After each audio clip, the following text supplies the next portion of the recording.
Hello everybody, I'm Matthew Hines and I'm running for United States Congress in Washington State. Right now I'm standing outside of a gathering dedicated to educating people about this vaccination, about this coronavirus, and what's really going on. Right now there's a huge turnout here in Woodinville, Washington, and we are here as guests of the Seattle Truth Network.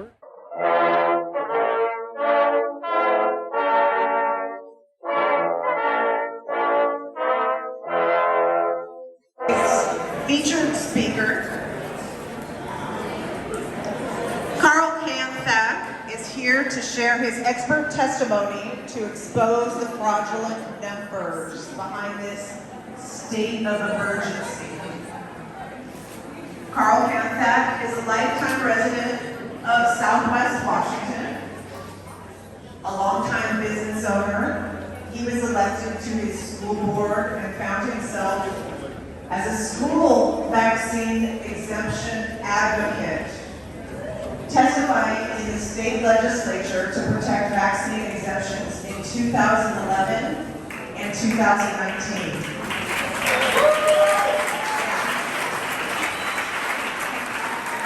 Believe me, they know him down there. Some say his work single-handedly saved our religious exemption for schools in Washington State.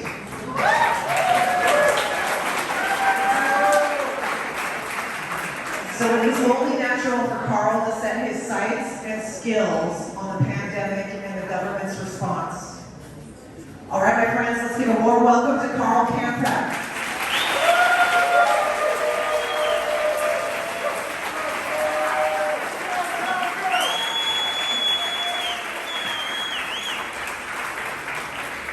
Can you hear me?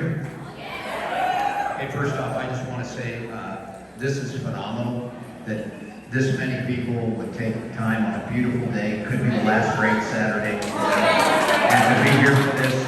I'm very impressed. And then make sure that you, if you haven't get this information over here. I'm going to try to get this dialed in.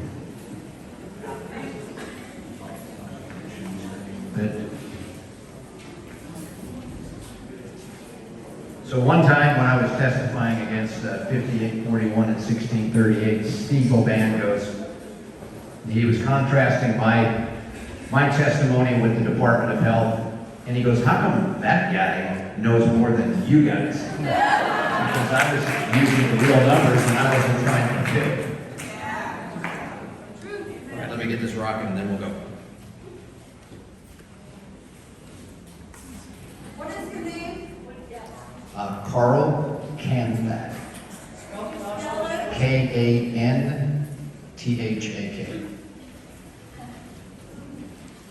Is that Karl with a C or a K? Karl with a K.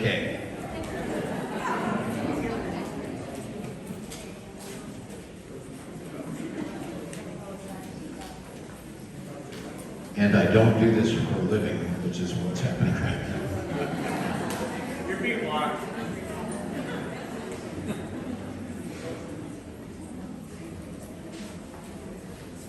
Okay, here we go. So, a lot of you are mad with the situation, and when I'm done, you'll be madder. All right, very quickly, this is a three-part citizen analysis. Number one, our governor emergency proclamations as they're being done proper and lawful. Number two, did Washington win the Super Bowl under Governor Inslee's response? And number three, did Governor Inslee outsource the response? So, this is part one. The disclaimer, of course, I'm not an attorney or a doctor. Nothing should be considered legal or medical advice. And this presentation is for informational purposes only. I show my work. So this is my best current understanding, and I'll gladly update it if I'm presented with accurate corrections. And what I don't want is I don't want anybody to leave here saying, hey, I saw some guy and he told me A, B, and C. I want you to be able to go back, duplicate that, and you speak from your own truth. Because otherwise, I don't want you hung up without knowing that. So the quick outline of part one is The legislative intent is the law intended to allow a governor the unrestricted ability to determine what is an emergency, when it starts and when it's over. Number two, does the current emergency proclamation usage match the legislative intent? We'll look at definitions, permitted actions, and what would existing Washington Administrative Code govern the proper constitutionally compliant communicable disease control actions. So first off, and just to follow up what Aaron was talking about, is that the citizens' rights pre-exist the government and are not granted by the government. And this is a link from the ACLU, the Bill of Rights, a brief history. It's the Bill of Rights, not the Bill of Privileges. They're not given to us. We're born with them, and they happen before we're born.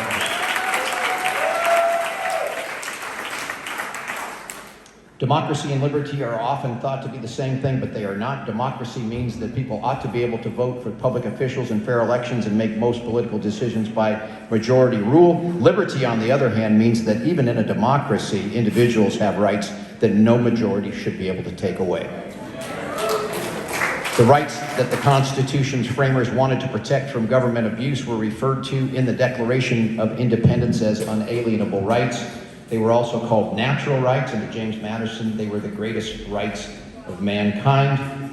Although it is commonly thought that we are entitled to free speech because the First Amendment gives it to us, this country's original citizens believed that as human beings they were entitled to free speech, and they invented the First Amendment in order to protect it, not grant it.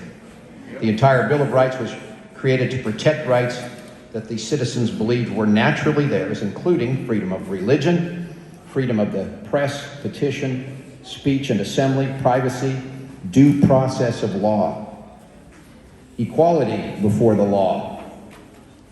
Washington State Constitution, the preamble, we the people of the state of Washington, grateful to the supreme ruler of the universe for our liberties, do ordain this Constitution. Article 1, Section 1, all political power is inherent in the people, and the governments derive their just powers from the consent of the governed, free and fair elections. And then you see the graphic there just shows the Constitution is over legislative, executive, and judicial, the three co-equal branches. Only the legislative branch may make new law. When they make law, there is a concept called legislative intent. The ends sought to be achieved by a legislature in an enactment. So the question here is that was the legislative intent of the emergency proclamation law when passed to allow a governor the unrestricted ability to determine what is an emergency, restrict constitutional rights when an emergency starts and when it's over. Significant resources are available online to research and understand the issue. So you go to ledge.wa.gov, and there's a tremendous amount of material there. So you can find, this is the first appearance of the emergency proclamation law was in '65.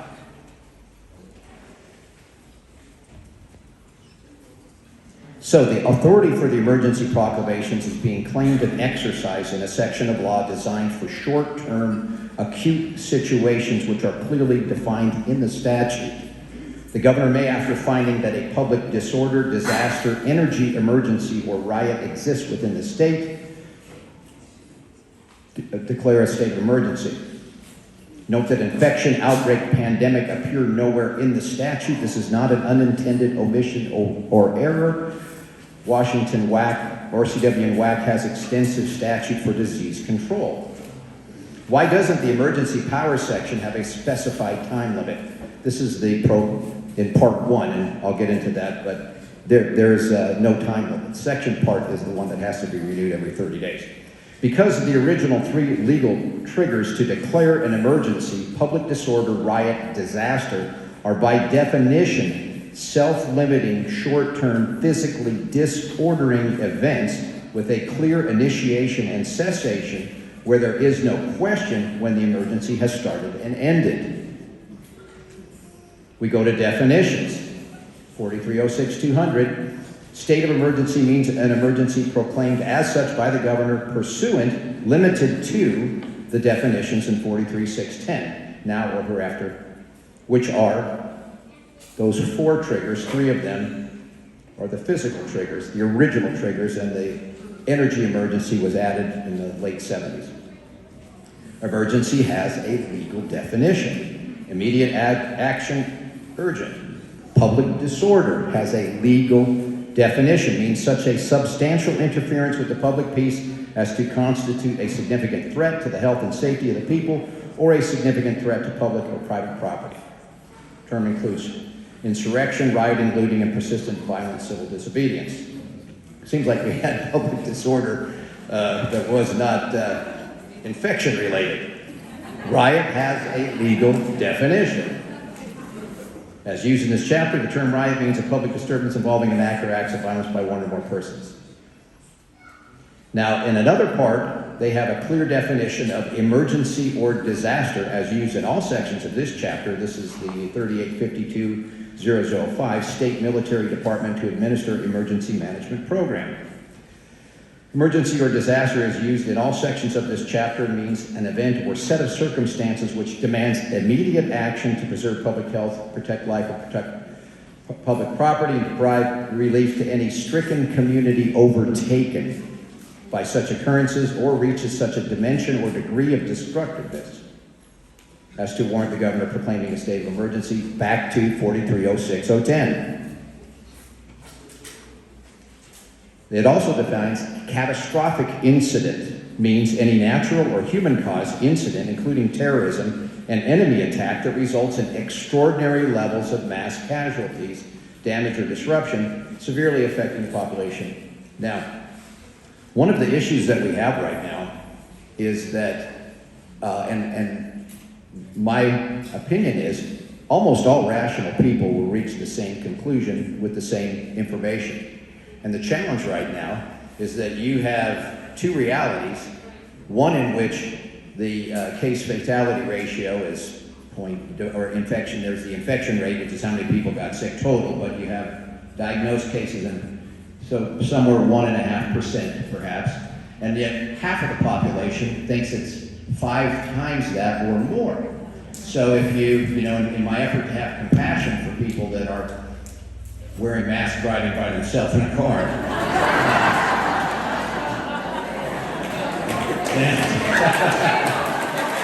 then I have to think, well, you know, maybe if I thought that, you know, 10 or 20 or 30% of the people that got this died, you know, maybe I'd wear the mask in my car. I wouldn't, but at least I try to give them a little bit of break there.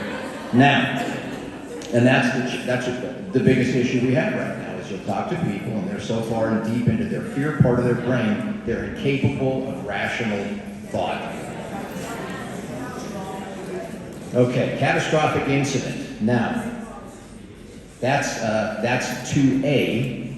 How important to the legislature was protecting citizens' constitutional rights? They saw the risk of the state to mislabel citizen actions as an emergency catastrophic incident for an excuse to restrict constitutional rights and specifically prohibited that action. So 2B says, catastrophic incident does not include an event resulting from individuals exercising their rights under the First Amendment of freedom of speech and of the people to peaceably assemble.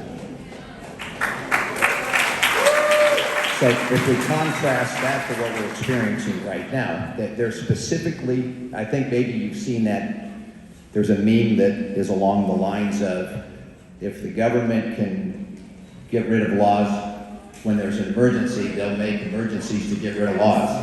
This is specifically to prevent that from happening. And then disaster has its own, again, legal, law insider, natural disasters due to natural causes. So,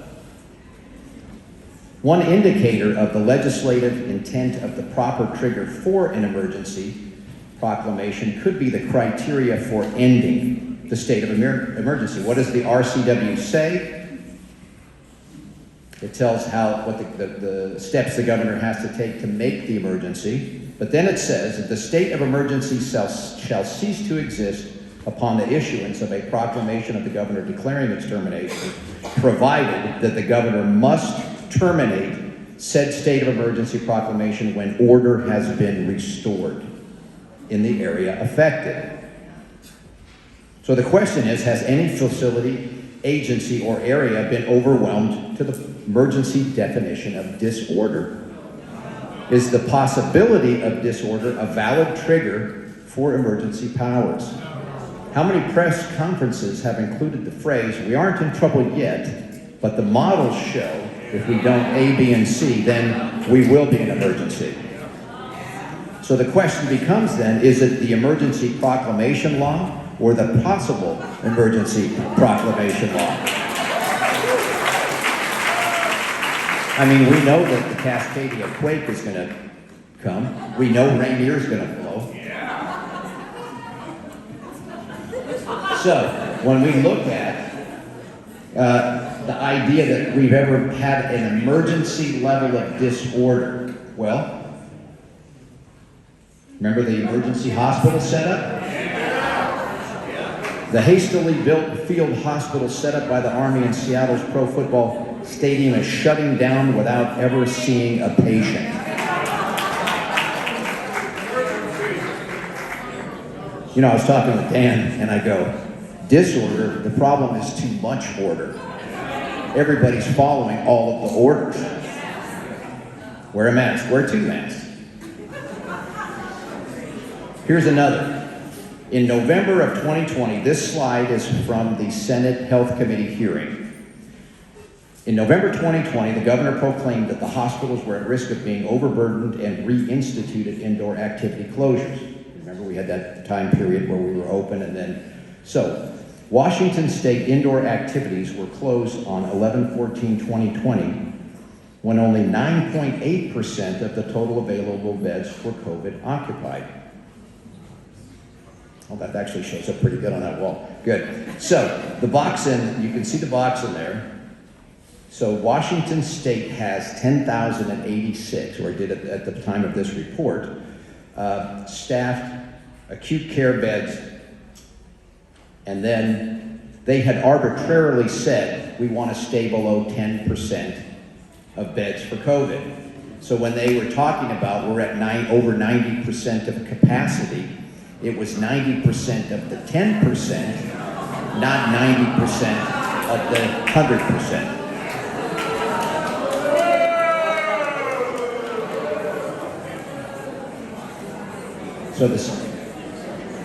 So on this graph here,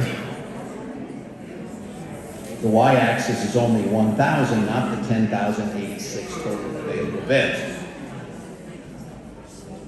The artificial COVID capacity of 10% of available beds and then the misleading reports, we are almost at full capacity of the 10%, resulted in many citizens misunderstanding and thinking that almost all available beds were occupied by COVID patients.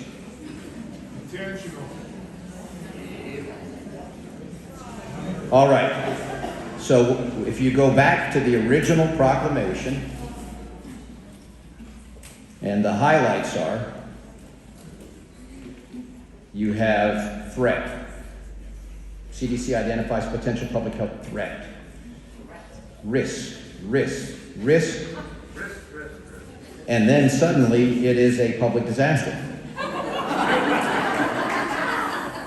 So I don't know, again, is it the risk of public, is it a risk of emergency, or is it emergency? Does the law say that an open-ended, zero criteria state of emergency can be proclaimed because of the risk of an emergency? No. Further evidence of the legislative intent that an emergency proclamation only be used for short-term physically disordering events is that the only non-physical event trigger, which is energy emergency, has extensive governance. So that's a term you learned when I got on the school board. I learned about governance.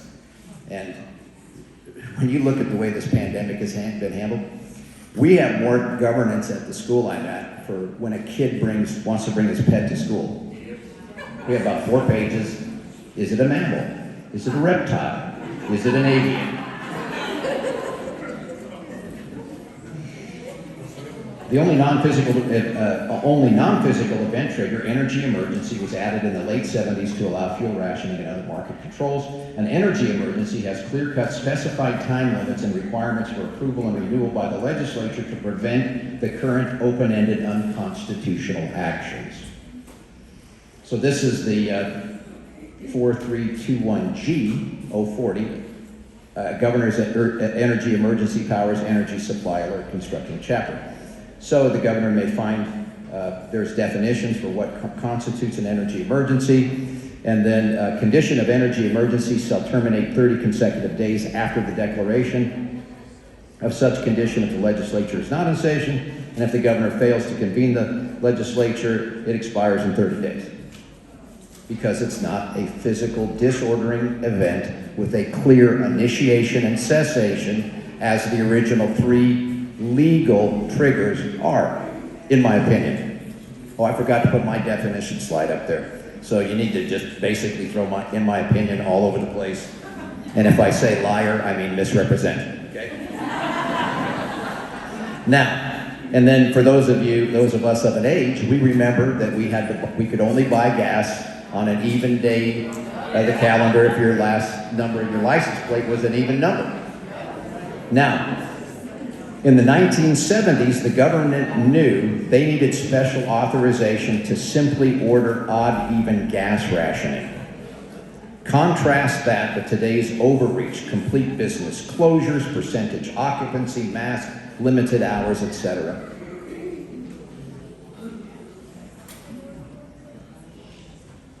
So, authority for the current proclamation is being drawn from emergency powers laws. What actions are authorized in the emergency powers statute? So there's 2 sections. Section 1 is those things that they prohibit. So the governor, after proclaiming a state of emergency and prior to terminating such, may in the area described in the proclamation issue an order prohibiting, and then I put that little box in there, I love that box, provided, it's a provision, the governor must terminate said state of emergency when order has been restored in the area affected. And if you can't define when order is restored, then how are you defining that there is disorder? And then the second part of the law, the governor, after proclaiming a state, may issue an order or orders concerning waiver or suspension of statutory obligations or limitations. This is the part where the legislature understood, okay, there's an earthquake, and we need to get the make sure there's no looting, etc. And then once the disorder has been remedied, you still, so that when you look at the list, the liability for participation in interlocal agreements, inspection fees owed to the Department of Labor and Industries, application of the Family Emergency Assistance Program. So it's relieving you of various clerical type responsibilities. That you can't get in trouble if the earthquake happens on April 15th, am I going to get all my taxes late? That's what that section is, and that's the part that keeps getting renewed, but it doesn't have anything to do with our constitutional rights that are being violated. Because again, the governor must terminate said state of emergency when order has been restored. So if we look at the details, and this is getting back to what was the original legislative intent, is the prohibiting, and sections 1A through G is clearly for public disorder and riots. You can declare a curfew. You can limit the number of persons gathering. You can prohibit Molotov cocktails. That's one, maybe that could potentially be outside of an emergency, but anyway. But then the transporting, possessing or using of gasoline, kerosene, or combustible or flammable explosive liquids, so that what you could make a Molotov cocktail with. You can ban booze, which makes sense if the public disorder is from a out of control drunken bumbershoot or something. And then the sale, purchase, and dispensing of other commodities or goods as he reasonably believes. But again, this is within the context of a real emergency, a lawful 3-trigger emergency, and then the use of certain streets, highways, and public ways. So this would be, again, there's an earthquake where you have to evacuate for the fires. I don't know if the looting that was going on when they were evacuating certain places for fires. So, don't the enumerated permissible powers reinforce that the original legislative intent of emergency proclamations is to be for only short-term physically disordering events? Why are emergency powers necessary to enact a curfew, restrict assembly, prohibit flammable materials, alcohol, certain other goods, or geographic travel restrictions? Because we have state and federally constitutional protected fundamental rights. The government simply cannot tell us, prohibit when, where, who, or what lawful activities a citizen may engage in outside of narrow, strict conditions such as the clearly defined emergency triggers. Now, 4306221A through G has no clear provision for limiting or prohibiting the operations of legal businesses.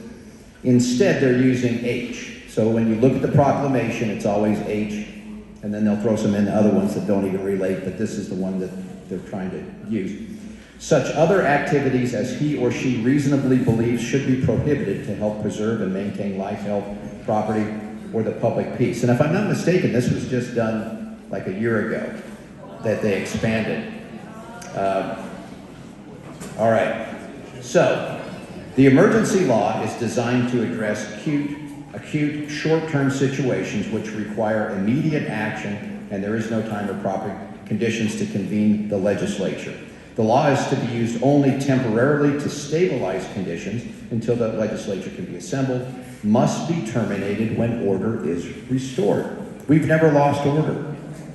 Okay? Losing order in this is like a zombie movie with, the hospital, the ambulance is crashed in the front. Okay? The ongoing open-ended governor's office state of emergency proclamations are an abuse of the design and intent of the emergency law.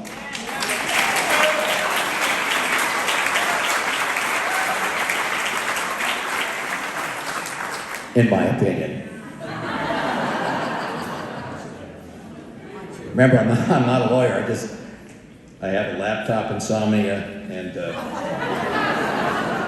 okay, so here's the count. Well, but it's a novel pandemic. The governor had to declare an emergency because Washington law could not properly manage this dire situation. Really, Washington survived smallpox, tuberculosis, cholera, while still respecting constitutional protection. What does constitutionally compliant contagious disease mitigation look like?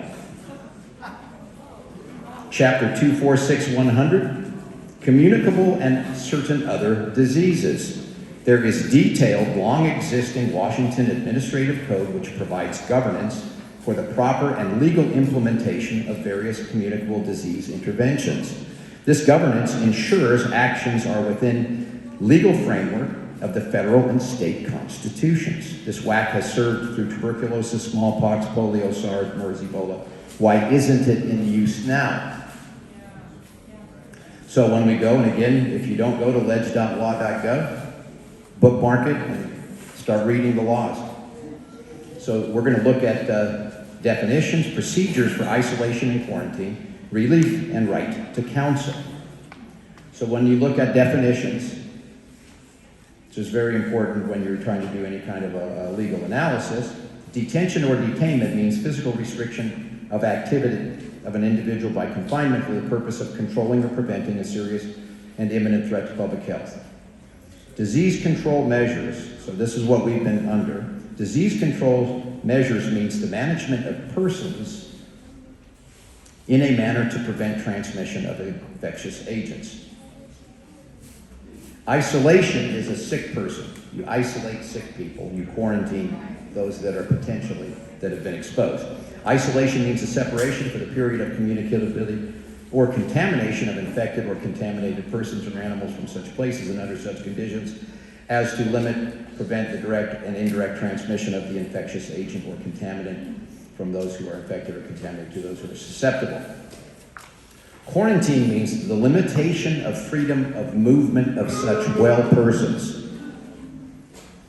as have been exposed to or are suspected to have been exposed to an infectious agent for a period of time not longer than the longest usual incubation period of the infectious agent in such manner as to prevent effective contact with those not so exposed. Washington contagious infection control law is designed to prevent the unlawful constitutional abuse the citizens are experiencing. Disease control measures that restrict the constitutional freedoms and liberties of citizens can quickly become illegal detentions if imposed involuntarily. Involuntary detention requires due process protections and the right to petition for relief. All disease control measures are therefore voluntary and must be voluntary unless there is compliance with the due process protections detailed in 246-100-040 in order to make the order involuntary. Restricting the movements of healthy people are quarantines. Threat of punishment makes them involuntary. This is detailed in the WAC. And then so a health officer may immediately, at his or her sole discretion, a local health officer may issue an emergency detention order causing a person or group of persons to be immediately detained for purposes of isolation or quarantine in accordance with subsection 3, which is the conditions of the quarantine, or may petition the Superior Court ex parte. That means they go to the court without you there.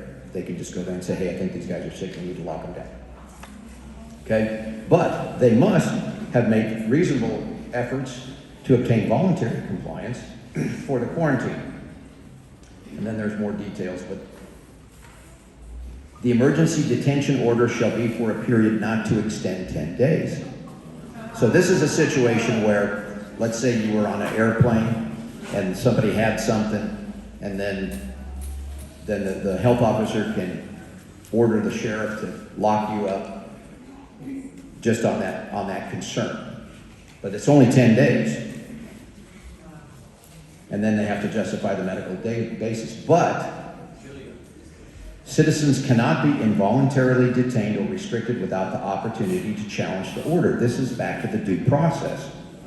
So we have in this state medical Miranda rights, along with the written order. So they give you the order that says you're not allowed to go anywhere, you're quarantined or isolated. Along with the written order, and by the same means of distribution, the local health officer shall provide the person or group of persons detained with the following written notice. You have the right to petition the Superior Court for release from isolation or quarantine in accordance with 246-100-55. You have a right to legal counsel. If you are unable to afford legal counsel, then counsel will be appointed for you at government expense. And you should request the appointment of counsel at this time. If you currently have legal counsel, then you have an opportunity to contact that counsel for assistance. Just like you can't be arrested, thrown in there for unlimited periods of time. They have to give you an opportunity to challenge that. Habeas corpus.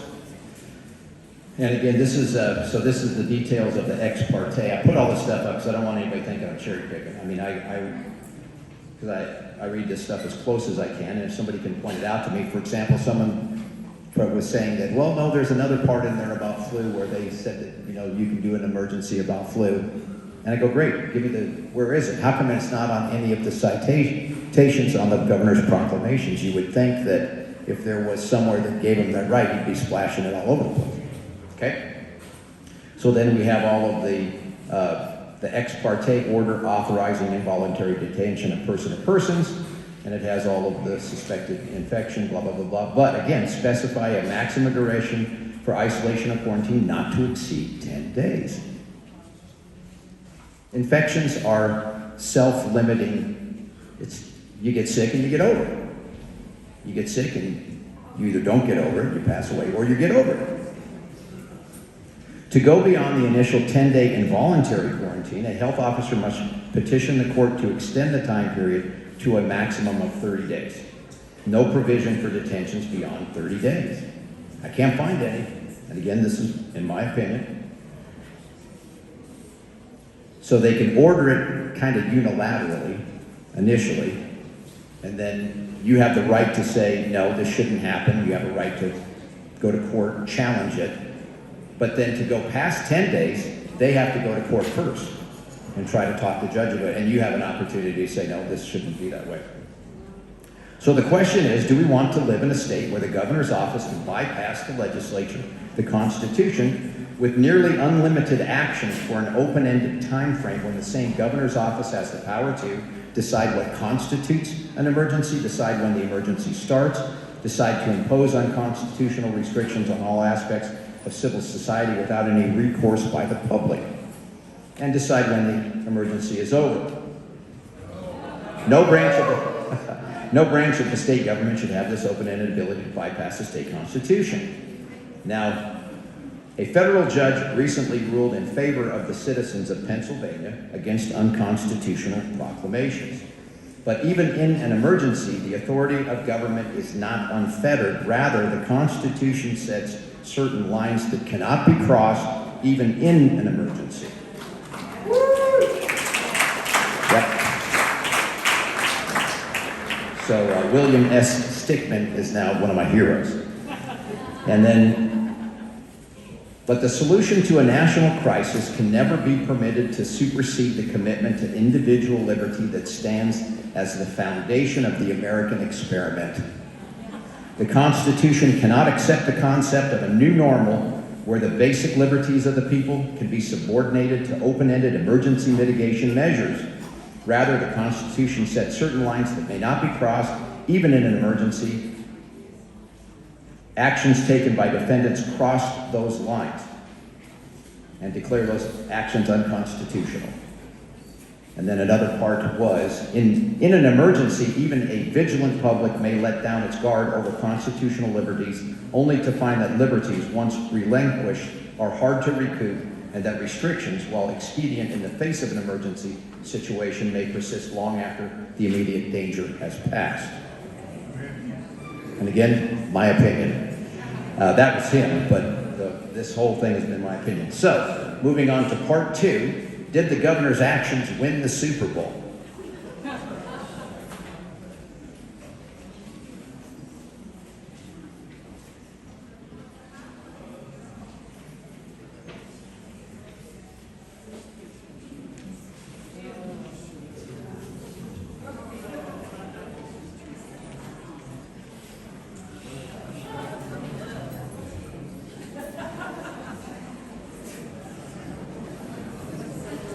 Okay. I am not sure I want to reform a system that won the Super Bowl. He said that. You didn't hear that? How well planned and executed was the shelter-in-place or stay-at-home plan? Did Washington win the Super Bowl? This is a separate and distinct question from whether a shelter-in-place or stay-at-home non-pharmaceutical intervention is effective for flattening the curve, which is debatable. So just as an example, Sweden. So in October of 2020, Times opinion was the Swedish COVID-19 response is a disaster. It shouldn't be a model. And then, of course, you can see on the graph that now they've been proven to be right. Sweden never quarantined those arriving from high-risk areas abroad in order to close most businesses, including restaurants and bars. Family members of those who test positive for COVID must attend school in person, unlike many other places. And they ran it. They actually followed their laws the way we would if we were following 24640. So this is the Washington State COVID-19 stay-at-home plan and execution analysis. So I did this last spring, trying to shop it around to the legislature, trying to get somebody to move. This analysis infers that DOH did not properly prepare, coordinate, and execute stay-at-home per a 2006 law and directives, thus creating large-scale negative socioeconomic impact on Washington State businesses and citizens. The Washington State Department of Health has a $1.2 billion biannual budget. Part of this expenditure is intended to be for emergency planning in the event of various scenarios. In 2006, the federal government required all states to create pandemic plans. Ours are at mil.law.gov. So here is the RCW 70-26010. 3, our state could expect 10,000 to 24,000 people needing hospital stays. Why is it that 15 years later, coupled with a 16% increase in population, Washington State has only 10,800 acute care beds with no mobile surge capacity to stand up? Now, as I showed you before, we haven't needed anything near there, but the law says we're supposed to be prepared. Where's your plan?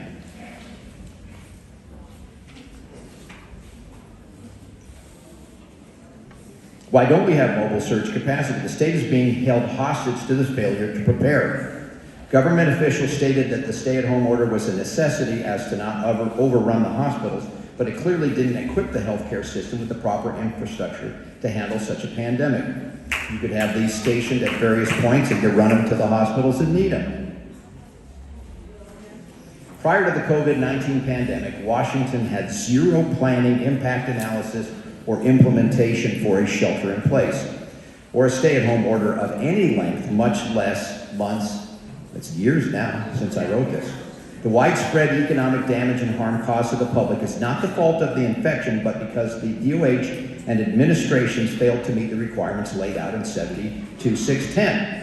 It is therefore the intent of the legislature that adequate pandemic flu preparedness and response plans be developed and implemented by local public health jurisdictions statewide in order to limit the number of illnesses and deaths, preserve the continuity of essential government and other community services, and minimize social disruption and economic loss in the event of an influenza pandemic.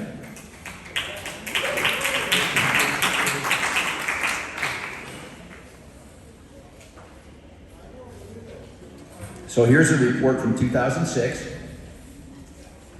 When you read it, there's nothing in there about shelter in place or stay at home at all. No consideration or recommendation of workplace closures. Here's our current planning, which is at mil.wa.gov, and then the DSHS, so the Department of Health, put out this non-pharmaceutical interventions implementation guide on 2/29/20, February, so this was right as the was being declared. How much of the near 200 pages in those planning resources are dedicated to analyzing the economic impact on Washington citizens of a stay-at-home? One sentence. Adults may experience missed work and a loss of income from their workplace closure or during school closures to stay home and care for children. What are we going to do about it? How much of the 200 pages is dedicated to implementation methods to economically support Washington citizens who comply with the stay-at-home order and are restricted or prohibited from running their business or going to their job? How much planning for how the state will provide support to businesses to prevent failure during the unexpected no forewarning closures? How much planning for how the state is going to compensate businesses for the losses of perishable inventory gone to waste, lost income due to unanticipated business interruption, contract deadline forfeitures, etc.? Zero. How much of the 200 pages is dedicated to common sense analysis of the widespread impact to Washington citizens of restricting businesses from operating? How much analysis for what the mental health and educational impact on youth would be when shutting down schools? How much analysis on adult mental health, alcohol, and other substance abuse expected rate changes from isolation policies? How much analysis on the overall health impact of prioritizing a single condition while restricting cancer screening, surgeries, etc.? How much analysis comparing the cost and damage of shelter in place or stay at home to make a cost-benefit evaluation? Zero. Ooh is right. Why? Because these types of population-wide quarantine restrictions and closures have never prior been used to attempt to control a respiratory infection anywhere, anytime. The administration and the DOH are misrepresenting that business restrictions and closures are known, tried and true methods for infection management. This is simply not true. There is no history of successful use and no empirical evidence-based criteria for shelter in place or stay at home. That means you don't know if you're doing a good one or a bad one. The administration and DOH are instead using population mobility as a proxy or surrogate success endpoint in their experimental models. It's not just the shot that's experimental. This is clear from the following emails between the Department of Health, Infectious Disease Modeling, the Gates Foundation, that was properly obtained through a public records request with a known provenance. So here's an email from Infectious Disease Modeling, which is part of the Gates Foundation, and it's to their team. Hey, we just had a great conversation with WADOH. The governor's office is interested in learning the potential impact of their policy measures on reducing population movements around the state. The potential impacts. So shutting everything down, well, we're hoping it's going to reduce population mobility. The purpose of this effort is to learn which of the social distancing trajectories we previously modeled might be most realistic. Of course, we will ultimately need case data, which is delayed due to disease dynamics and reporting delays, to determine the true impact of these policies on COVID-19 incidents. So you're doing something that you don't know if it's going to work to try to achieve something that you don't know, even if what you did do works, can achieve. And coming from Facebook. Then they're using Facebook data. So, and then there's another one, their email, this is the emails back and forth, but this email clearly discloses that the theory of restricting mobility as an intervention is not a known expected practice, but was an experiment. It illustrates that the Washington Department of Health and Governor's Office were implementing interventions without knowing if they would be effective and then hoping after the fact they were a good idea. Should Washington citizens have been asked if they consented to be in the experiment? Should public health represent that these are known and effective strategies? Part 3 will be a deeper dive into population mobility theory. The important understanding at this point is that a shelter-in-place or stay-at-home strategy has never before been considered. So the governor's plan was we need to minimize public mobility to flatten the curve and protect ICU and hospital resources. We are going to designate certain business categories as non-essential and require them to close for 2, 6, 10, we don't even know how many weeks. And it appears that that was the extent of the plan. What will these people do for income? They can just go on unemployment. How well has that worked out? So here we are on June 4th, 90,000 unemployed workers stuck in ID verification. I spent over 40 hours on hold alone. I've been waiting 6 weeks to hear back. 50,000 claims behind. I've exhausted every resource I have. This is from the unemployment page itself. We're here to help, but with 20,000 calls coming into our phone center each day, wait times are very long and many of you are struggling to reach us. As of October 8th, 20,223 Washington were still waiting for their unemployment. Which was stolen. Well, that's the next slide. Fraud. Hundreds of millions. Hundreds of millions in unemployment benefits paid to fraudsters. That's not a quick sell. Well, exactly. Okay? So then, businesses that were a citizen's primary financial support and assets have been destroyed by the stay-at-home plan. There's a list of Spokane area businesses permanently closing, Seattle restaurants permanently closed. On Facebook, there's Inslee's list, the dead business log, and several 500, 600 businesses. I haven't looked at it for a while. And then the Washington Hospitality Association, 2,500 Washington restaurants permanently closed. The Hospitality Trade Group called every restaurant in the state in August and September, and they found 2,369 permanent closures, and the Department of Revenue said it was 2,900. Yelp data shows 60% of business closures due to the coronavirus pandemic are now permanent. That was just in September of last year. Stay-at-home has had a measurable, quantified negative health impact to Washington citizens. This is psychological distress. This was right at the beginning. Was any assessment and consideration of the known harms caused by placing citizens under extreme financial pressures and uncertainty addressed in the development of the stay-at-home plan? Surge of student suicides pushes Las Vegas schools to reopen. Now, it is an objective fact that some children, when suspended or expelled for disciplinary purposes, will respond with a self-harm attempt. So in our school, we have the due process Used to be a teacher could just say, or a dean of boys, right, say, that's it, you're out of here. Well, as they were doing that, kids were having self-harm attempts, and then they realized, oh wow, this is pretty significant, so you can't just do that anymore. And yet the entire K-12 system was booted. Was this disastrous outcome unpredictable?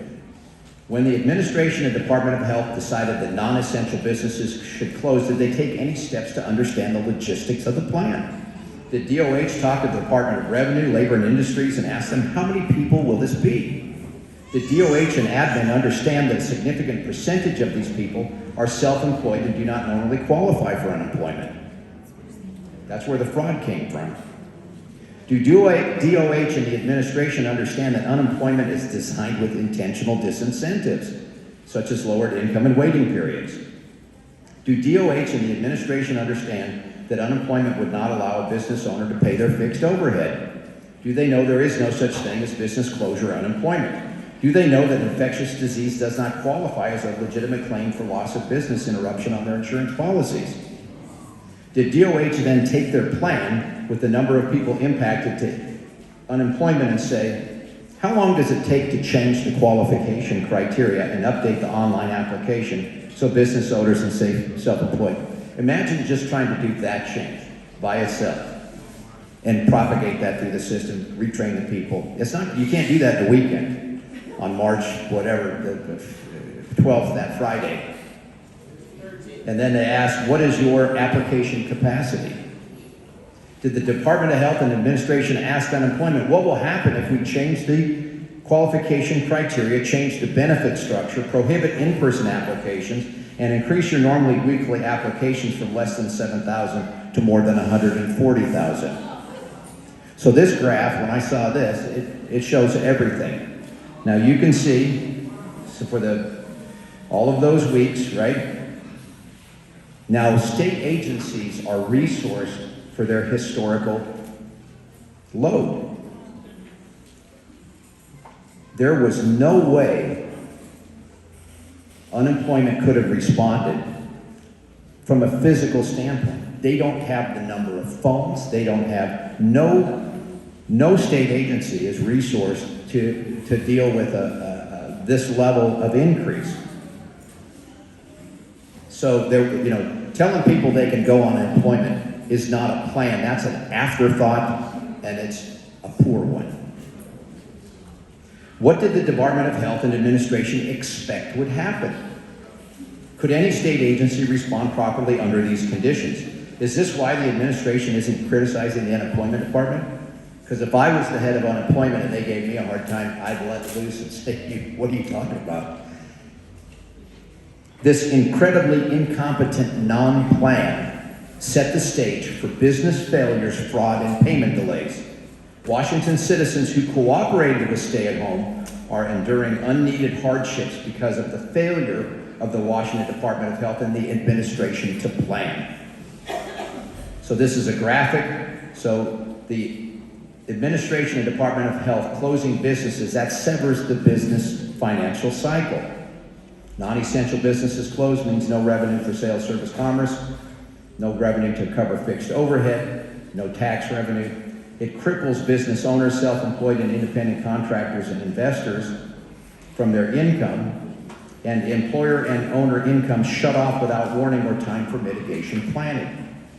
Residential rent, lease, and mortgage is income to others. Just because you collect rent doesn't mean you're rich. That blows my mind. So they threw over 650,000 citizens into government programs not equipped, designed, or with the capacity for this purpose.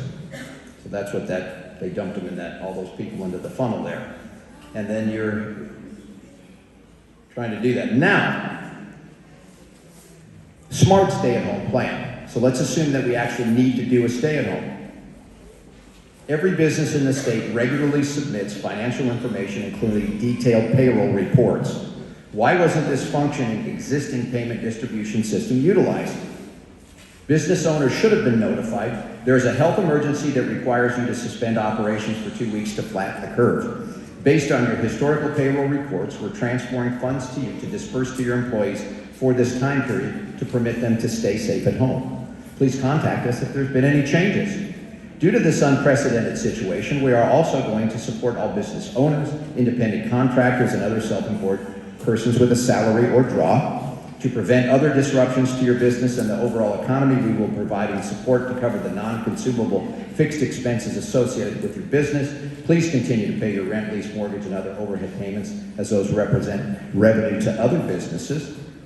The state is creating a claims program for perishable inventory, income reduction, and other closure-related losses. Please document losses as thoroughly as possible and look for future communications detailing the compensation process. We apologize for the disruption. Appreciate your cooperation because we're all in this together.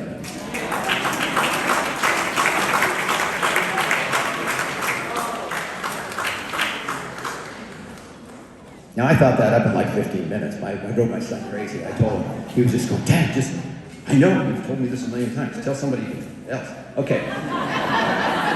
The smart stay-at-home plan. The smart stay-at-home plan would have avoided business failures and asset destruction. You know, a restaurant that's open is worth some multiple of its revenue. A restaurant that's closed is worth cents of the dollars of the fixtures. So you could have had a successful business that you were planning on passing to your kids or selling, or they're going to run it and support you through your retirement. And February 15th, everything looks fine, and on March 15th, they just destroyed the investment of your family.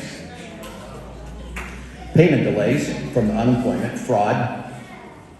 So, you know, the problem, so when they threw everybody, as soon as they severed that relationship between the employees and the employers, what's the first thing that you have to do is establish your identity to unemployment. That's what, and then they were like, wow, this is really a lot harder than we thought, so we're just gonna kind of open it up and let anybody that applies. That's how you got all that fraud. It was planned. Okay? Well, so the comment was, you can't be that stupid. You know, there's a certain point where, is it incompetence or is it intentional? Because at a certain point, you gotta ask yourself, wow, is anybody this dumb? Okay, so unfair impact to arbitrary and capriciously selected business categories, pushback from closed business owners. The government would have a running account of the true cost of their non-plan. So the smart business plan, so the same basic categories, and what could have happened if the government had just given them money, bypassed unemployment, paid it straight to the owners, and then you could have spread that out over multiple departments too, and let the Department of Revenue, Labor and Industries. So use the existing payroll and expense payment systems to quickly support and minimize damage to citizens and businesses for assisting with public health. The DOH administration plan is having catastrophic impact to a wide swath of Washington citizens. Is this really the best performance we can expect from our government? Where are the minutes, emails, and other documentation of the process of the development of this plan? So the non-pharmaceutical intervention, this is that guidance document that was put out. They had 13 possible non-pharmaceutical interventions. Number 11 was recommend or order closure of schools, child care facilities, workplace, and public buildings. And again, there was simply one sentence. Possible drawbacks to doing this may result in missed school days, revenue loss, public outrage, or political backlash. And then adults may experience missed work and loss of income from their workplace closure, or to stay home to care for the children. And that's all the more analysis it got. Is this why the administration of DOH seems so surprised and clueless about the damage they caused with reckless, inadequately considered closures? The guidance document also concedes that closure offers only a possible benefit and is not a proven strategy. So here's the question is, how competent is a planning team that is either ignorant of or disregarding the easily accessible fact that half or more of the employee population cannot lose income without immediately financial support? How could they not know the damage that workplace closures would cause? And there's a legal concept that's called knew or should have known. And then of course this is in February, they could have if they just Googled how many people can, the average person family can't handle a $400 unexpected bill. How competent is a planning team that is either ignorant of or disregarding the easily accessible fact that small businesses that cannot survive when closed? How could the planning team not know that business closures are a death sentence? And here is Chase, JP Morgan Chase, median small cash buffer is just 27 days. So in part of the hospitality administration, one of their things was it costs $25,000 a month to be closed when you run a restaurant. The idea that you can just close and, all my bills stopped because I'm not open. It's not the way the real world works, okay? And then how could the planning team not know that workplace closures would be catastrophic to businesses? Do businesses deserve to hear, oops, we're sorry we destroyed your livelihood, but we meant well?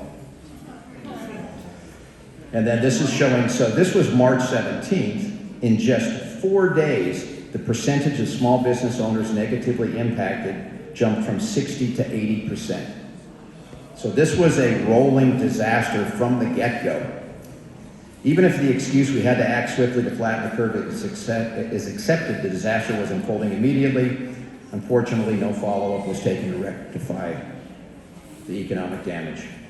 So where is the analysis and impact study showing that the consequences of closing businesses were considered? Shouldn't there be a table showing a timeline detailing we can expect at 2 weeks? 25% of families will be in distress. At 4 weeks, we'll see rent and mortgage defaults. 2 weeks, restaurants will have to discard perishable, non-freezable foods. In-process construction process. Is this really the best we can expect from the government? How did the administration and DOH get this so wrong? What is the science guiding the ever-shifting requirements? Is there data supporting business closures? What is the scope and data quality? So if you go to, this is in the fall of 2019, non-pharmaceutical public health measures for mitigating the risk and impact of epidemic and pandemic influenza. WHO pandemic guidance clearly reveals that imposing a stay-at-home of this type has never been done. No real data, only modeling and simulations.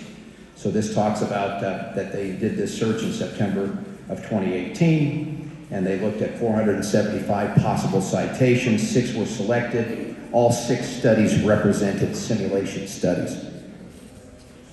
And then ethical considerations, apart from the potential health impact, work closures can have a substantial impact on the economy and productivity of the society.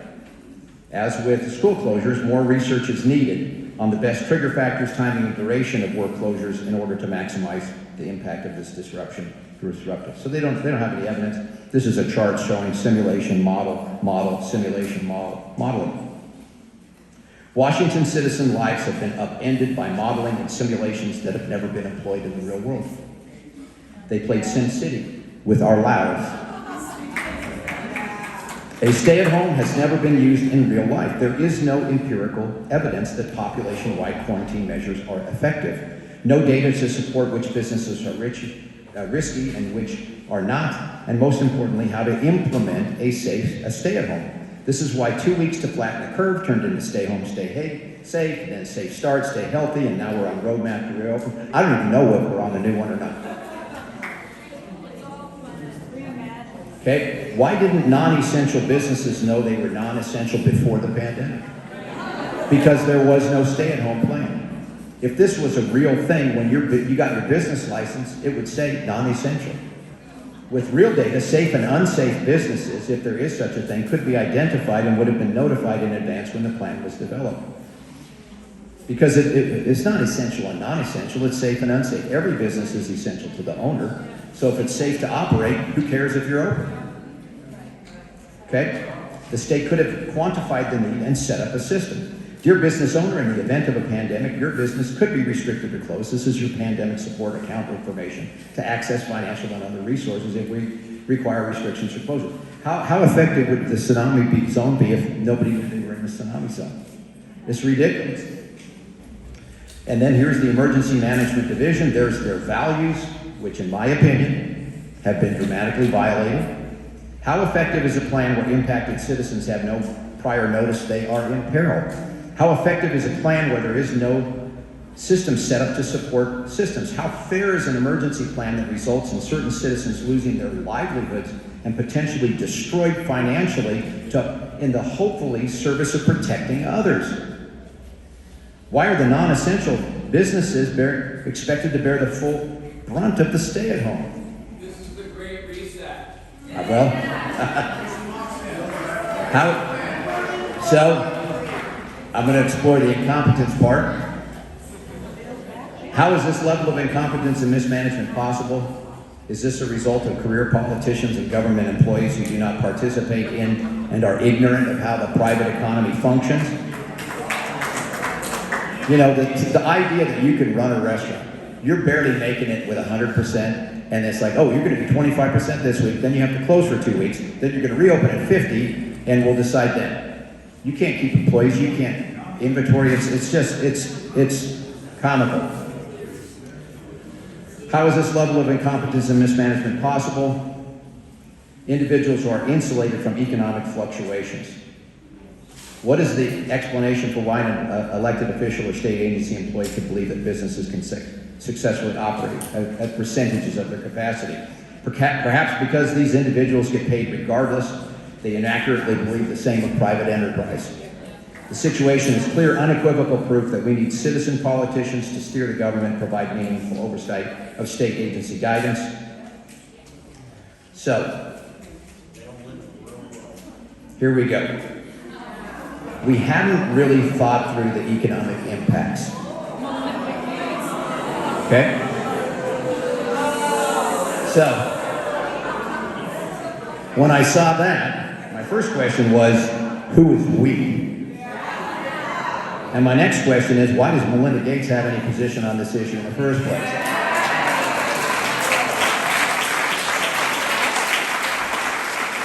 Does anybody remember voting? Yeah, I haven't seen them on the ballot.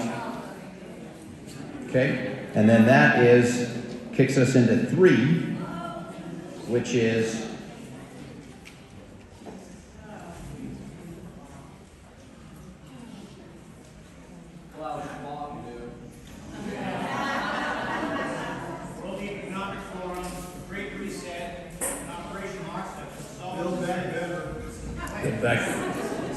there certainly is a lot of consistent marketing. All right, part 3, did Governor Inslee outsource the response? So what were they trying to accomplish? What's the origin of the strategy? Appearances of conflict of interest, potentially illegal federal state agency violations, and conspiracy theory versus mainstream explanation. So they established infection control planning and strategies were jettisoned from the start of the response. Is there another explanation for the often confused orders? Why were clearly low-risk activities such as golf, boating, fishing, outside playgrounds, hiking restricted? Why were interior spaces with large air volumes and or industry standard pre-existing high-efficiency HVAC such as bowling alleys, exercise restricted? What is the criteria for essential and non-essential? So we go back to that email. The potential impact of their policy measures on reducing population movements around the state. So the theory is less population mobility theoretically equals less exposures, which should equal less infections, which should equal less hospitalizations, So this is like an 8th grade algebra thing, and the only number that they could tweak is in the first set of parentheses. And again, Governor's office is interested in learning the potential impact. We're going to do this. We don't even know if it's going to do what we're trying to do, which is reduce population mobility. Whether or not that does anything past that is separate and distinct from this. So did this theory drive the decision for essential and non-essential categories instead of safe and unsafe? Did the intent to reduce overall population mobility instead of actual risk, for which there is little or to no real data, set the criteria for essential and essential? Did that intent make the government's opinion of what is important and not important the business closure criteria? It doesn't matter if a business or activity is clearly low risk. Was it closed in order to suppress the overall mobility in the model? Did trying to prove this model result in the bizarre occupancy percentage orders? Trying to match a model of 25-50 reductions in population mobility. Now, a potential flaw in this model is that population mixing is not uniform. The term pod is understood to represent groups of people who regularly interact. Schools created learning pods of segregated cohorts of children that only interact with each other. People understood that you want to keep pods separate to reduce cross-pod infection, a possible error of conflating reducing overall population mobility with infection reduction is that it may ignore pods. This is just an example of schools using the pod idea. So here's what happens. Closing many business destinations and activities may reduce overall mobility. A computer model in tracking cell phone movement could label a business restriction and closure intervention successful because mobility has decreased, but by limiting the destinations available, pods that would not normally interface are potentially being forced into contact in the fewer remaining locations. Therefore, in practice, it could be discovered that business restrictions and closures are a failure because funneling more pods into less locations could increase cross-pod exposures and spread. How many people went out of their normal exposure groups and travels because of restrictions? Yeah, there's places I'd never go that I had to because they were the ones that were open. Walmart. Okay.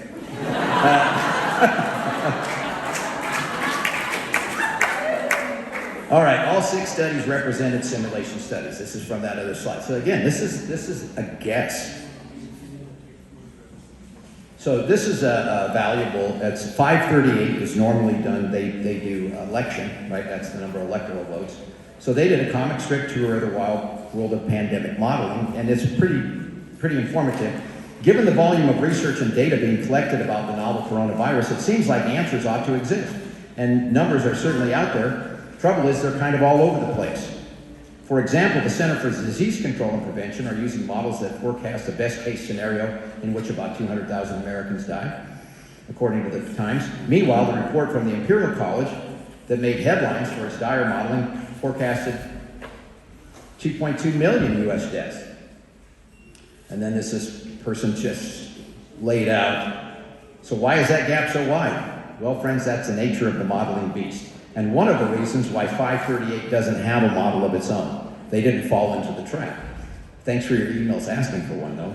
And then there's a quote, or in the words of Mark Weir, director of Ohio State University's Ecology, Epidemiology, and Population Health Program, all models are wrong. It's striving to make them less wrong and useful in the moment.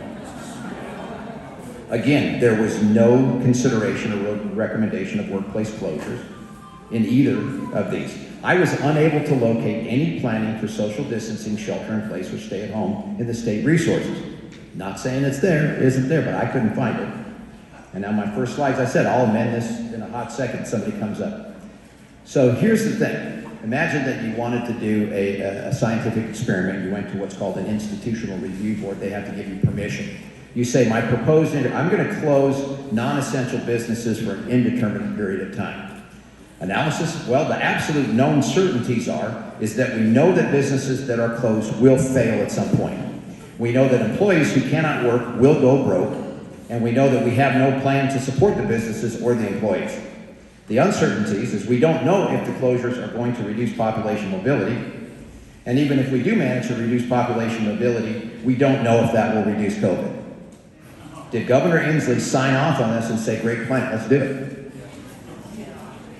So the question is it legal for a state administration or agency to impose interventions with known negative, catastrophic, real-world impacts when trying to meet the conditions of an unproven, unvetted model which has not had any implementation planning, impact analysis, or evaluation?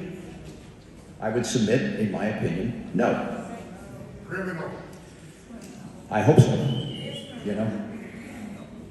Again, I'm just a guy with insomnia and a laptop. Okay.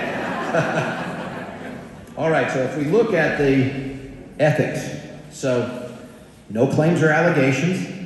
I'm not accusing anyone of anything. And it's in my opinion, and remember, if I say liar, it means misrepresent. So this is for informational purposes only, but when you are in public service, you shall endeavor to avoid any actions creating the appearance that you're violating the law. And here's one from the Code of Conduct for United States Judges. A judge should avoid impropriety and the appearance of impropriety in all activities. So then we get back to Melinda Gates. So, you know, interviewed in the why would Melinda Gates, in an interview with the New York Times, conduct herself as if she's involved in directing the response? There's only two possibilities. One, Melinda is correct, or number two, she's delusional. So, in that, again, legally obtained emails with Providence, this is from DOH to other DOH people and back and forth. We need to coordinate with Gates Foundation and infectious disease modeling, media, and comms before any public statements.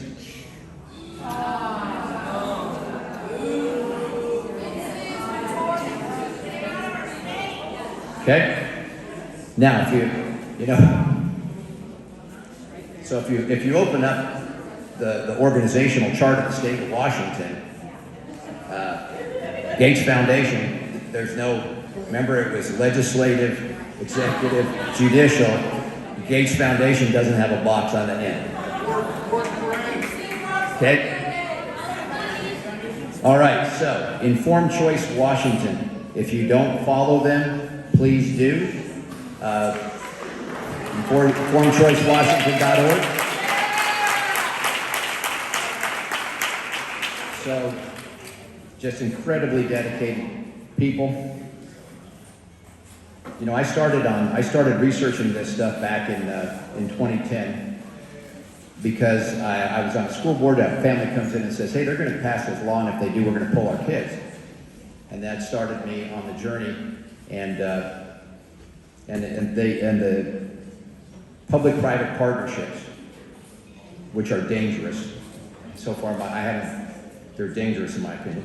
But a group had produced a graph, shown it to the legislatures, and said that 35% of Washington children are not vaccinated, and it's because of too easily obtained exemptions, and we need to get rid of the exemptions. Now, I've just gone through a briefing in the school board thing, and I knew that the exemption rate was 3%. So I was working with my representative, who initially, again, most people will come to the same conclusion with the same information. So he'd been shown that, anyway, when I looked at the graph, the Department of Health and these other groups had given them a graph of 19 to 35-month-old toddlers who aren't in school, and how many of them have had all 16 of a CDC schedule by their 35th month, which was 65%. But if you went by individual, every one of them had over 90% had MMR, over 90% had the DT. But it was just only 65 had all of them by their 3rd-year birthday. And they showed that to the legislature and then told them that this was K-12 schools. Now, so you have to think, now, if I'm a legislator and somebody from the Department of Health or an affiliated organization, a public-private partnership, shows me a graph, anywhere in my mind am I going to say, gosh, I wonder if they're lying to me? That shouldn't be anywhere on the radar, and unfortunately it has to be, because I have run into repeated instances of DOH personnel misrepresenting material facts to the legislature in order to pass legislation. Anyway, so that's how I know Informed Choice. So, evidence of corporate capture. This is a report that was prepared by them, and private non-governmental entities either heavily influenced or completely controlled the information and actions taken by Washington State in response to COVID-19. The Bill and Melinda Gates Foundation assumed the biggest role in the state's COVID-19 response, and they are closely tied to other key influential entities that include IHME, Institute for Health Metric Evaluation, and the McKinsey Consulting Group, an independent contractor. I have not done my research on this individual. But by financing all or part of the services performed by these entities for the state, the Gates Foundation bought control of all aspects of the state's response. We have been unable to locate any bids from infectious disease modeling, IHME, McKinsey. We have been unable to locate any contracts between IDMOD and AHME. There's no bid contracts between McKinsey and the state, which I'm going to bring up. And so all of these groups are volunteering their time. They're volunteering. In response to the questions about IDM, they've been volunteering their time along, and then they had this work group. So you've got Microsoft, UW, Institute for Health Metrics, and then some other groups in there. And this is part of an email between the Informed Choice and the Department of Health trying to figure out, well, who's doing the planning, and let's see the contracts. What are the conditions of the contracts? So is this the way government is supposed to operate? Volunteer without contracts means no governance. There's no standards of performance. So then their answer is, well, it's okay because they are the best.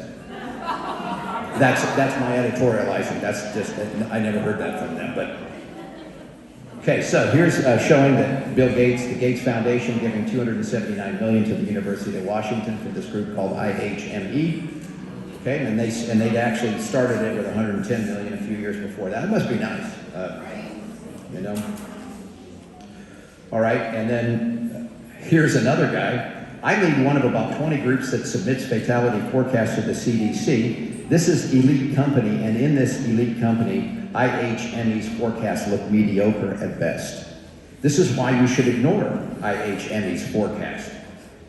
IHME's forecasts in the past have been accurate by as much as several 100%. In many cases, their forecasts have literally been worse than no forecasts at all because they created such misleading ideas about where the pandemic was headed.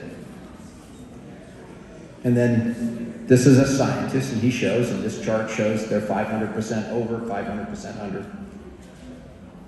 The Institute for Disease Modeling is part of the Bill and Melinda Gates Foundation. And then here's the article from Seattle Times when McKinsey landed a $5 million no-bid contract, and interestingly, provide access to a governor's decision support tool. That data visualization tool meant to aid Inslee's decision-making as he gradually unlocked the economy. Didn't come cheap. Now, but if you look at McKinsey, this is from Vox.com, I don't think that they're conservative, how McKinsey infiltrated the world of global public health. And then you see the reference to Bill and Melinda Gates. And the question is, how much is spent on consultants, who is paying, and what evidence do we have that it's money well invested? First and foremost, there's the money question, how much flows to consultants in global health and who is paying their bills? The answers speak directly to concerns over transparency and power.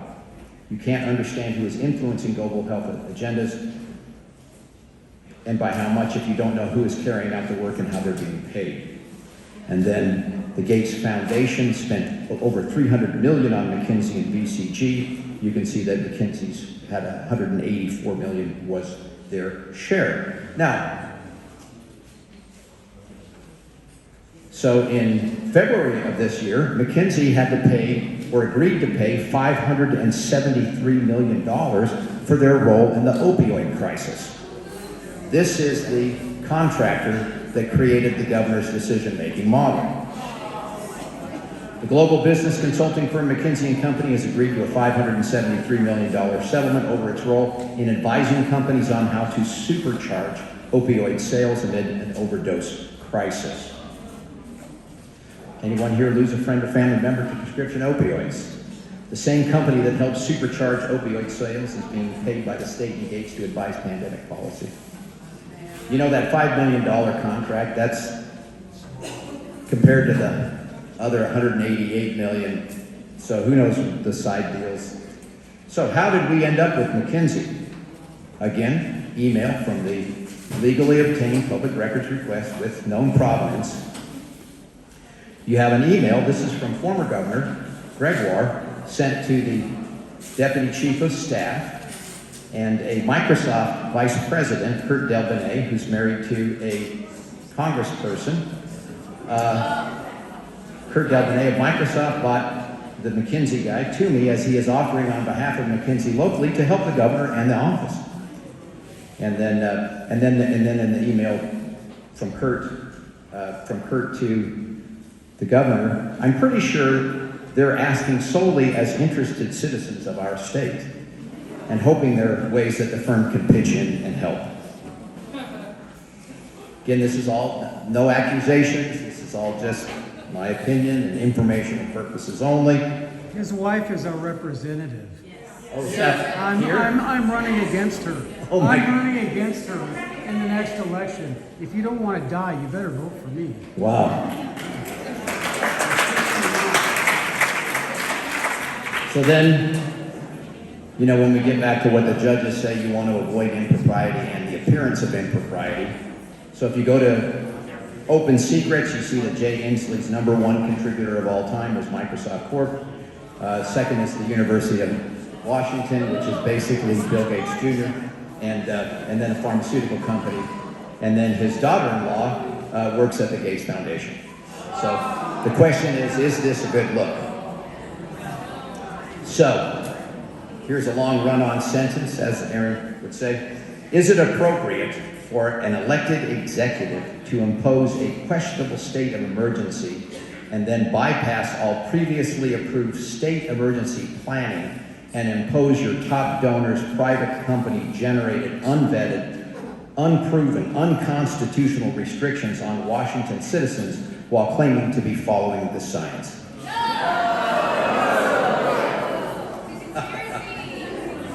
Well, I don't know if you saw this shirt. I need new conspiracy theories because all my old ones came from.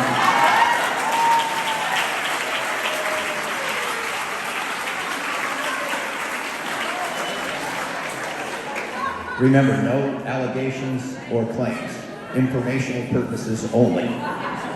The problem is you've got some people out there who are fanning these conspiracy claims from the planet Pluto, and then Freedom Foundation gunshot victims are being called COVID deaths. So this is the unified field conspiracy theory chart. No claims, informational purposes only. So, and they kind of flow in a circle, but they're related and they're cross-dependent upon each other. So if we start out, okay. The reward is the corona vaccine, 7 billion multi-dose possibly mandated annual market. Emergency use authorization is reduced time to market. The countermeasure injury compensation plan, no liability. Government supported development and purchase, and it rehabilitates the reputation of the most hated industry. So the mainstream explanation for this involvement is Pfizer, Moderna, and Johnson & Johnson are responsible corporate citizens who only experience profits as unintended byproduct of helping humanity. We are so fortunate they are trying to help us. Okay, the conspiracy version of that is that Pfizer, Moderna, and Johnson & Johnson are habitual repeat criminal and civil offenders.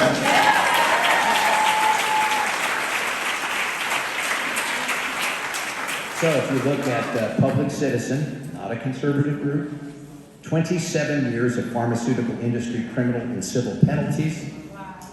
And the #1 on the list at 14 is Pfizer. Okay? And then 6 or 7 down is Johnson & Johnson. How many years Bill Gates have research with? Yep. So then this is the Justice Department announces the largest healthcare fraud settlement in its history. Pfizer to pay $2.3 billion for fraudulent marketing. Johnson & Johnson knew for decades that asbestos lurked in its baby powder. Facing thousands of lawsuits alleging that its talc caused cancer, J&J insists on the safety and purity of its iconic product. But internal documents examined by Reuters show the company powder was sometimes tainted with asbestos, and J&J kept that from regulators and the public.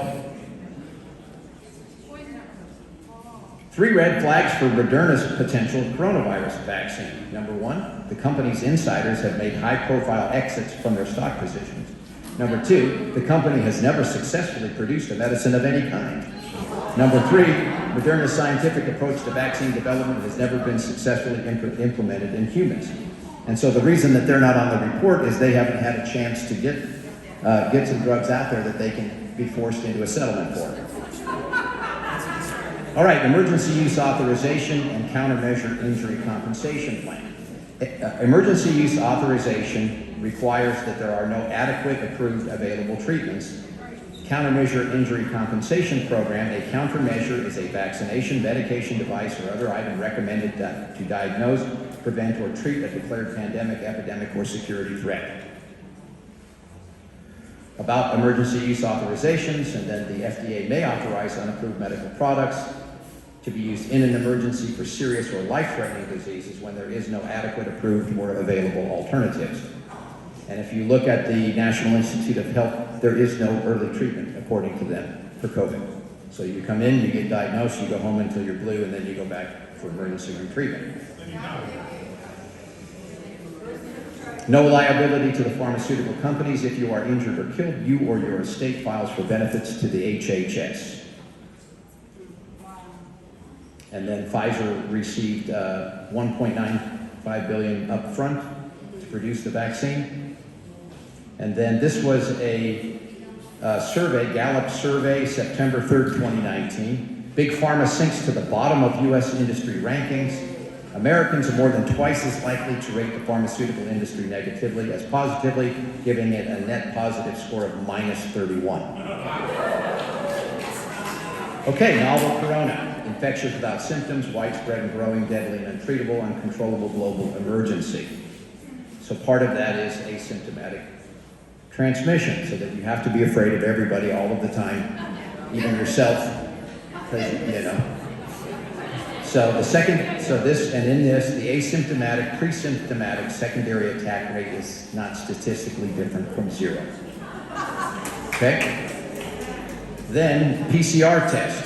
A PCR test that detects non-infected particles creates a novel pandemic where the majority of people who test infected can be healthy, asymptomatic, but still a threat to everyone. Cases are driven by test volume, not ill people seeking medical care. So the PCR test is also emergency use only. And when you look in the document and you find that they're shooting for a 40 cycle threshold, and basically every cycle is a duplication amplification. So if you remember when we were a kid and they'd say, hey, do you want $1 million today or a penny doubled every day for a month? Or whatever that time period was, you know, and then, what was the $1 million? And then they show you, no, you could have got much more. But then, on the COVID vaccine breakthrough case investigation, so if you're vaccinated for COVID and you show up with symptoms, then they only use 28 cycles. And then here's Dr. Anthony Fauci talking about COVID-19 PCR tests. If you get a cycle threshold of 35 or more, the chances of it being replication competent are minuscule. It's just dead nucleotides. So PCR tests over 35 cycles are largely false positives. And remember, the difference between 36 and 35, it's like earthquakes. You know, the Richter scale, it's not like a 6 is 20% more than a 5. It's algorithmic. And then this is there was a New York Times, your coronavirus test is positive, maybe it shouldn't be. And it was dealing with the cycle thresholds, and this is a doctor, director of clinical virology laboratory in Yale New Haven Hospital, pointing out that, you know, she says she puts it down at 33, you know, even less than the 35. Now, this paper, COVID-19 data collection, comorbidity, and federal law. So how did we get to where the testing? So on April 14th, in potential violation of the Public Records Act and the Information Quality Act, the CDC adopts the Council of State and Territorial Epidemiologists COVID-19 position paper. They're not a government entity, this council. These are one of these public-private partnerships. They came up with a position paper, what are we going to call a COVID case? Now, you can't do that in the federal system. You have to put it in the Federal Register, explain what you want to do, why you want to do it, and there's a 60-day comment period for other people to say either agree or disagree with the purposes for doing that. They unilaterally changed the criteria, and this is the first time that a positive lab test, and remember, probably a false positive lab test, absent symptoms could be called a case. That's one issue. Then the second issue here is that in potential violation of, again, the same parts of the federal law, they changed how the death certificate is reported for COVID. And again, bypassed the controls that are supposed to be in there. So this just shows the difference between, so when they went to the test-based strategy, part of that was anybody that goes to the hospital gets swabbed, and then you're swabbed every day. You're swabbed every day, and you count as a new case. They didn't have a system for making sure that one guy that tested positive 6 times isn't called 6 new cases. This is an example of when they changed the death certificate reports.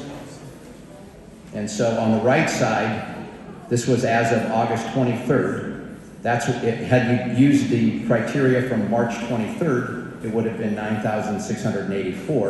And then the 161 was after they had changed that, they put out a special thing. Then you had in Colorado, in these really small counties, they know who the people are that died. And so their coroner said, hey, these people just got, these are gunshot victims. They didn't, they're not.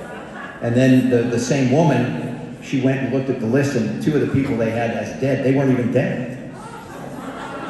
And then Washington State, same kind of a thing. And this is weird, is that FEMA has a funeral cost. So if you lost someone to COVID, they'll pay for the funeral up to $9,000, up to $34,500 per application. Now, I can't remember that they ever paid for earthquakes or floods or hurricane funerals before. So is this an effort to influence and stop people from saying, hey, my grandma didn't die from that?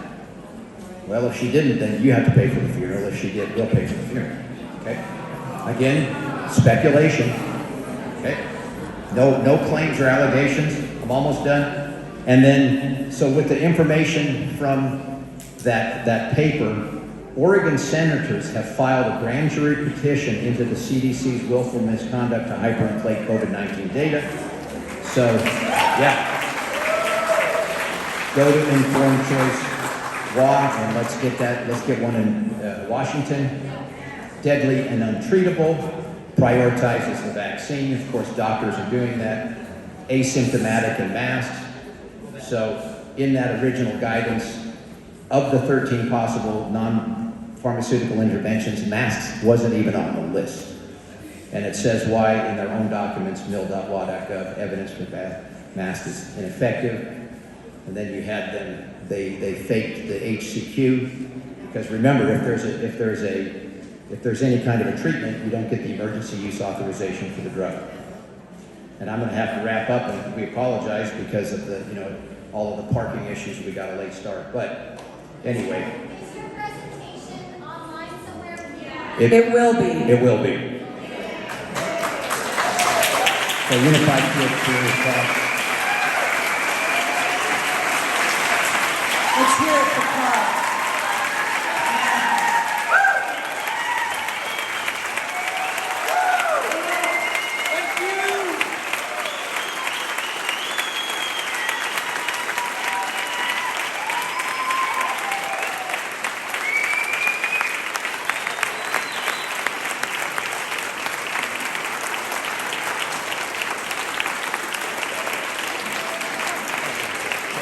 The takeaways are, we never lost order. There's no plan for shelter in place, stay at home, and they imposed known harmful actions, hoping that they would have a positive benefit. That doesn't seem right to me. Yeah. Thank you. Thank you, Karl.